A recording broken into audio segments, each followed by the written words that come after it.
Hello বন্ধুরা, welcomes to study channel let's study.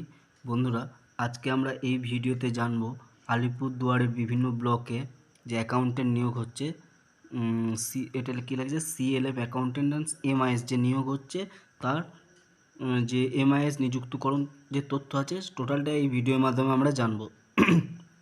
দেখো এখানে কি লেখা আছে, এই ভিডিওতে আমরা জানবো কি না আবেদনের লাস্ট তারিখ কত, বয়স কত, কারা কারা আবেদন করতে পারবেন, সমস্ত কিছু তথ্য এই ভিডিওর মাধ্যমে জানবো।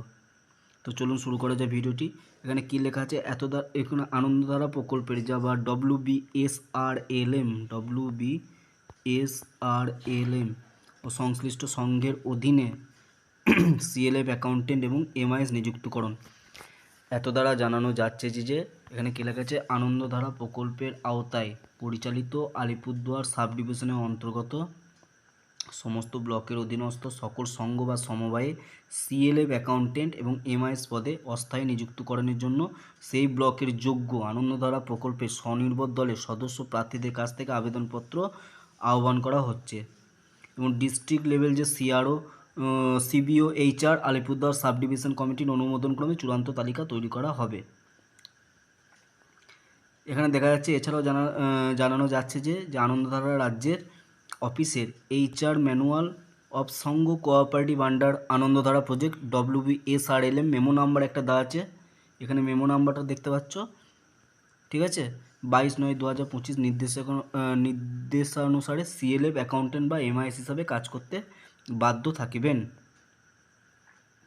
এবার এখানে ভ্যাকেন্সি আছে Alipurduar 1, name of the block, কটা ব্লক আছে, আলিপুরদুয়ার 2 এ যে সমস্ত ব্লক আছে, এই যে টোটাল ভিডিও যে পিডিএফটা আমি কিন্তু ভিডিও লিঙ্কে দিয়ে দেবো, তোমরা কিন্তু আমি মেন পয়েন্টে আসছি। এবার দেখো ন্যূনতম যোগ্যতা কী, এবং ন্যূনতম যোগ্যতা যেটা বলা হয়েছে, আবেদনকারীকে অবশ্যই কিন্তু মহিলা হতে হবে, অর্থাৎ যে সমস্ত যারা আবেদন করবেন তাদের দিকে মহিলা হতে হবে, এবং একই ব্লকের বসবাসকারী আনন্দধারা প্রকল্পে নির্ধারিত দলের সদস্য হতে হবে।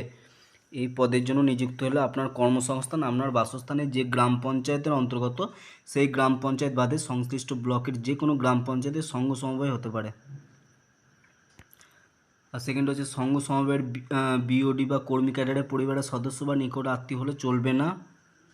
ন্যূনতম বয়স কি না, বিজ্ঞপ্তি অনুসারে 21 বছর থেকে 40 বছর, 21 বছর থেকে 40 বছর কিন্তু ন্যূনতম বয়স এখানে বলা হয়েছে।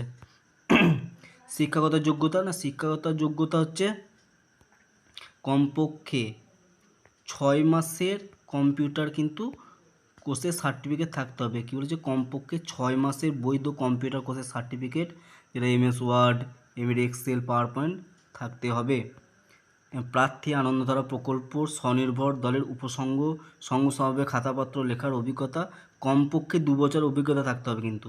এবং 7 নম্বর যে পয়েন্টটা বলা হয়েছে, প্রার্থী আনন্দধারা প্রকল্পের কোনো সক্রিয় স্বনির্ভর দলে কমপক্ষে বিগত 2 বছরের সদস্য পদের অভিজ্ঞতা থাকতে হবে, কমপক্ষে একবার ঋণ গ্রহণ করে থাকতে হবে এবং ঋণ খেলাপি হওয়া চলবে না।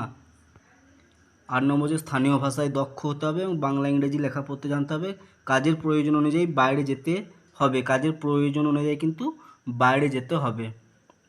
10 নম্বর যে পয়েন্টটা, এই পদের জন্য নিযুক্ত হলে আবেদনকারী আনন্দধারা প্রকল্পে কোনো ডিস্ট্রিক্ট লেভেল ট্রেনার বা ব্লক লেভেল ট্রেনার হিসেবে কাজ করতে পারবেন। তাহলে কী কাজ করতে, ডিস্ট্রিক্ট লেভেল ট্রেনার হিসেবে কাজ করতে পারবেন, ঠিক আছে। এবারে নেম অফ দ্য ব্লক, এই যে টোটাল যে পিডিএফটা কিন্তু আমি ডেসক্রিপশনে দিয়ে দেবো, তোমরা কী কী ব্লক আছে না আছে সমস্ত কিছু দেখে নেবে, ঠিক আছে। এবং পরীক্ষা প্রক্রিয়া কী আছে, পরীক্ষা প্রক্রিয়া এখানে কি পরীক্ষা হবে না, পরীক্ষা সাবজেক্ট কি থাকবে, সাধারণ জ্ঞান সাধারণ জ্ঞান থাকবে, লেখার দক্ষতা এখানে 10 নম্বর, এটা হচ্ছে 20 নম্বর, বিষয়ভিত্তিক জ্ঞান থাকবে 30 নম্বর, কম্পিউটার টেস্ট 30 নম্বর, কম্পিউটার টেস্ট থাকবে 30 নম্বর, ঠিক আছে। কম্পিউটার টেস্ট কত নম্বর, 30 নম্বর, এবং ইন্টারভিউ থাকবে 10 নম্বর। টোটাল কিন্তু 100 নম্বরে পরীক্ষা হবে, টোটাল কত নম্বরে, 100 নম্বরে পরীক্ষা হবে। পরীক্ষার সময়কাল হচ্ছে 1 ঘন্টা 30 মিনিট, সর্বাধিক 2 ঘন্টা। স্থান সময় যথাসময় জানিয়ে দেওয়া হবে। এটা MCQ টাইপের পরীক্ষা হবে, প্রতিটি প্রশ্নের মান 1। লিখিত পরীক্ষা হওয়ার পর পৃথক দিনে বা একই দিনে কম্পিউটার টেস্ট বা ইন্টারভিউ হবে। জমা নেওয়ার স্থান কোথা, এই যে অফিসিয়াল ওয়েবসাইট আছে আলিপুরদুয়ার ওয়েবসাইট, এই যে অফিসিয়াল ওয়েবসাইট নোটিফিকেশনের সঙ্গে দেওয়া হয়েছে, এবং আলিপুরদুয়ার DRDC অফিস ও সাব ডিভিশন অফিসে পাওয়া যাবে। প্রয়োজনীয় নথিপত্র যথা বয়সের প্রমাণপত্র, ঠিক আছে, বার্থ সার্টিফিকেট, মাধ্যমিক অ্যাডমিট কার্ড বা ইকুইভ্যালেন্ট এক্সামিনেশন সার্টিফিকেট, শিক্ষাগত যোগ্যতা প্রমাণপত্র, কম্পিউটার সার্টিফিকেটের প্রমাণপত্র ইত্যাদি। এখানে আধার কার্ড, ভোটার কার্ডের জেরক্স, আনন্দরা প্রকল্প স্বনির্ভর দলের যে সদস্য প্রমাণপত্র রয়েছে, certificate of NRLM xerox copy এবং সমস্ত তথ্য নথি সেলফ অ্যাটেস্টেড করে সিল করে একটি খামে আলিপুরদুয়ার সাব ডিভিশন অফিসে রাখা নির্দিষ্ট বাক্সে জমা দিতে হবে। এবং আবেদনের যে শেষ তারিখ এখানে কিন্তু বলে দেওয়া হয়েছে 27/3/2026, 27/3/2026 কিন্তু শেষ তারিখ আবেদনের।